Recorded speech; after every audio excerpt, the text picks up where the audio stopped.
On vient de lire un texte qu'on connaît, on a écouté des prédications sur ça. On nous a parlé de la transfiguration, de l'impact de la prière, que lorsque quelqu'un prie, d'abord on parle du visage qui change, la prière change toujours quelque chose. Il y a d'abord le visage qui a changé, et puis il y a le vêtement qui a changé, et il y a la gloire qui est apparue, comme pour dire... La Bible dit c'est pendant qu'il était en train de prier. Et une façon de dire en parenthèse, mon frère, ma soeur, c'est-à-dire chaque fois que tu entres en prière et que tu es en communion avec le Seigneur, même si physiquement tu ne vois rien, même si à l'instant où tu pries, tu n'as même peut-être pas les résultats de ta prière, j'aimerais dire à quelqu'un, c'est que spirituellement, il y a toujours quelque chose qui se passe. On dit pendant qu'il priait, son visage a changé.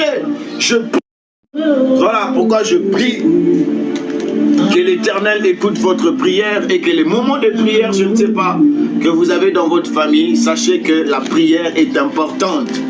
C'est vrai, je ne parle pas de la prière aujourd'hui, c'était une parenthèse. Alors j'avais dit que ce qui nous intéresse, ce sont les paroles, c'est l'intervention de Pierre après qu'il ait vu Jésus dans la gloire et s'entretenant avec Moïse et Élie. Écoutez frères et sœurs, lorsque nous lisons la parole de Dieu, nous devons toujours tenir compte des détails. La Bible n'écrit rien pour rien. Toujours est-il que les Saintes Écritures ont été inspirées de Dieu. Ça veut dire que chaque phrase qui est écrite dans la Bible a son importance. J'étais en train de dire que chaque parole, chaque mot, chaque lettre, chaque signe de ponctuation écrit dans la Bible a une importance capitale. Et la Bible dit ici, après que Pierre ait vu Jésus dans la gloire et les deux hommes qui sont apparus, dont il s'agit de Moïse et de Élie, et Pierre est venu dans son émerveillement. Je pense qu'il a été émerveillé et surtout qu'il venait de se réveiller du sommeil. Il se réveille, paf, il se retrouve face à cette lumière éclatante, face à cette gloire, de choses qu'il n'avait jamais vues. Il était dans l'étonnement, il était dans un état second, si on peut le dire comme ça.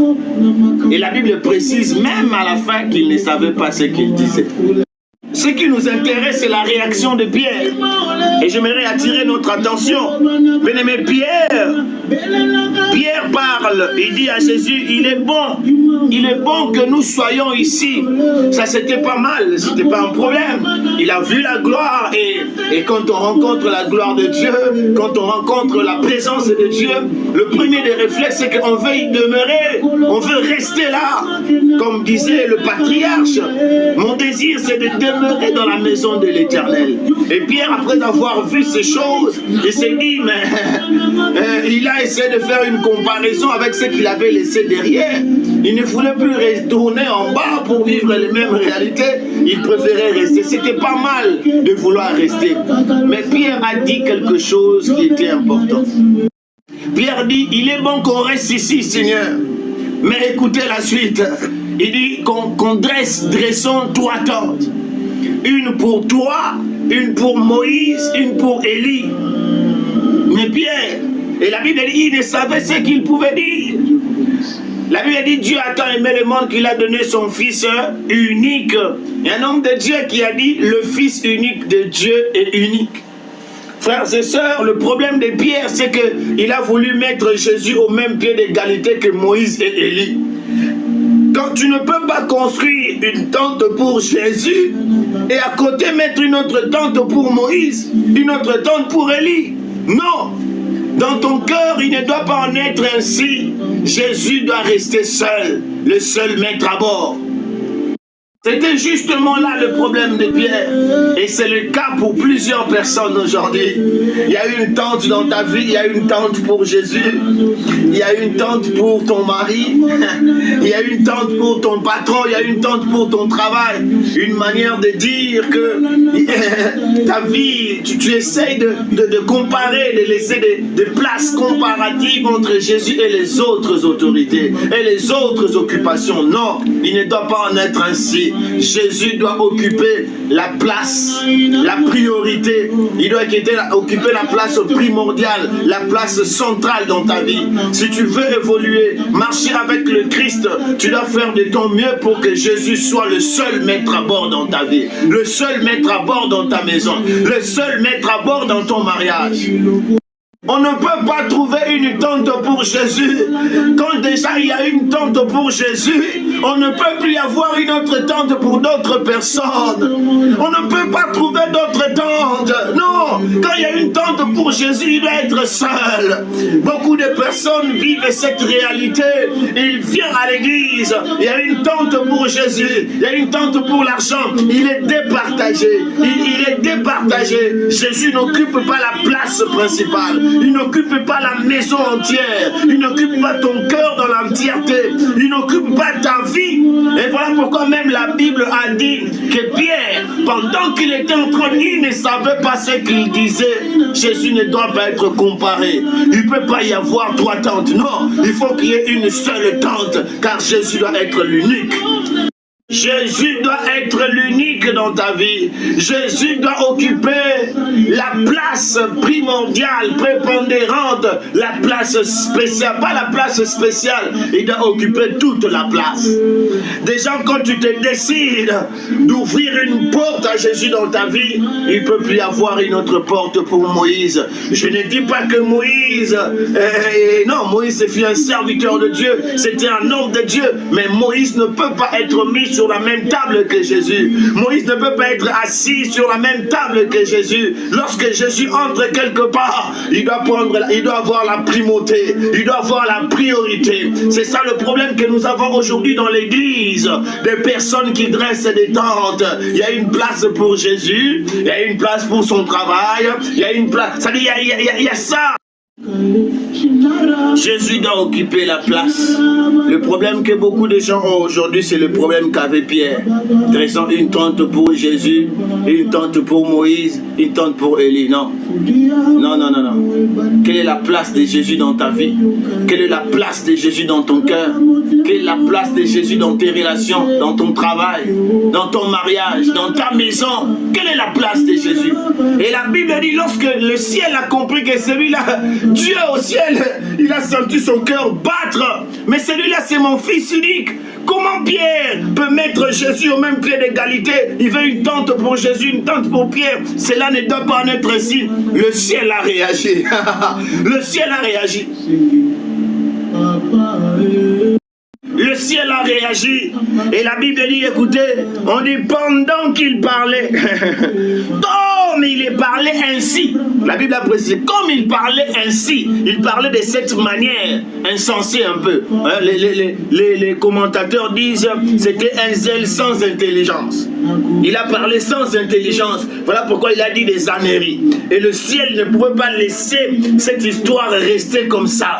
Pierre ne pouvait pas rester avec cette conception de choses, de croire que Jésus est une personne qu'on peut comparer avec d'autres. Jésus peut avoir la même place que Pierre, que des autres. Non, le ciel a réagi. On dit comme il parlait ainsi, une nuée vint le couvrir. Et comme il parlait ainsi, le verset 34, une nuée vint le couvrir, et les disciples furent saisis de frayeur en le voyant entrer dans la nuée. Et le verset 35, c'est que j'aime. La Bible dit, et de la nuée sortit une voix qui dit, Pierre, celui-là, celui à qui tu parles, celui à qui tu proposes de construire des tentes au même pied d'égalité que Moïse et Élie. Le ciel a dit, non, celui-là c'est le fils élu. Celui-là c'est mon fils élu. Écoutez-le. Et c'est que j'aime encore la suite. On dit quand la voix se fit entendre, Jésus est resté seul. Et voilà, il est resté seul. Il n'y avait plus Moïse, il n'y avait plus Élie. C'était un message fort. Quand la voix se fit entendre, Jésus se trouva seul. Et c'était ça le message que le Saint-Esprit a voulu transmettre. Jésus, quand il entre dans ta vie, c'est pour qu'il soit seul. Tu ne peux pas le comparer. Tu ne peux pas voir Jésus et d'autres. Rappelez-vous, le Seigneur dans Deutéronome a dit, tu aimeras le Seigneur ton Dieu de tout ton cœur, de toute ton âme, de toute ta force. Tu n'auras point d'autre Dieu devant sa face. C'est ça le problème que nous avons aujourd'hui. Nous avons notre travail qui occupe la place. Nous avons notre mariage, nous avons notre mari. Nous avons des choses qui prennent petit à petit des places que Jésus devait occuper. Quelles sont les tentes? Quelles sont les autres tentes que tu as construites dans ta vie? Quelles sont les autres tentes que tu as construites? Oh mon frère, je suis en train de prier que Dieu te fasse grâce. Je ne sais pas quelles sont les autres tentes que tu as eu à construire au même pied d'égalité que Jésus. Je ne sais pas quelles sont les autres occupations, les autres places, la quantité de places que tu as cédées à d'autres choses à la place de Jésus. Ma prière ce soir est que le Seigneur te fasse grâce et que Jésus prenne la priorité dans ton cœur, la priorité dans ton travail, la priorité dans ton emploi du temps. Jésus doit être prioritaire. Voilà pourquoi la Bible dit recherchez premièrement le royaume et la justice de Dieu et le reste. Et aujourd'hui, il y a des gens qui ont fait l'inverse. Ils commencent par le reste et le royaume vient après. Ma prière est que Dieu te fasse grâce. Ma prière est que le Seigneur t'accorde sa miséricorde. Là où tu as laissé des priorités au travail, tu as laissé des priorités aux engagements, aux besoins séculiers, je prie que Dieu te fasse grâce. Je prie ce soir que le Saint-Esprit t'enseigne, que le Saint-Esprit te parle, afin que tu comprennes que Jésus doit prendre la place prioritaire dans ton cœur, afin que tu comprennes que Jésus doit rester le seul, comme ce texte vient de nous montrer. Après que Pierre ait parlé, le ciel a réagi. Le ciel a réagi pour enseigner à Pierre que c'est lui devant qui tu te trouves, c'est le Fils élu de Dieu. Et quand on est devant lui, on ne peut pas avoir d'autre chose à côté. C'est lui devant qui tu te trouves, Pierre. C'est le Fils élu de Dieu. C'est le Fils élu de Dieu. Ce que j'aime, ce détail. On dit que dès lors que la voix se fit entendre, Dieu n'aime pas les confusions. Dieu n'aime pas partager sa gloire. Dieu n'aime pas partager sa gloire. Voilà pourquoi quand il a parlé, il a interpellé Pierre. Et tout juste après, on dit Jésus se trouva seul. C'était un langage fort. C'était un message fort pour dire à Pierre, voilà la position que Jésus doit occuper dans ta vie. Jésus ne peut pas être avec Moïse et Élie, non. Lui doit être seul. Dans ton mariage, il doit être seul. Dans ta vie, il doit être seul. Oh Marosata, dans ton avenir, il doit être seul. Dans ton emploi du temps, Jésus doit être seul. C'était ça le message. On dit, il est resté seul. Il est resté seul. Jésus ne peut pas agir dans ta vie lorsqu'il est comparé.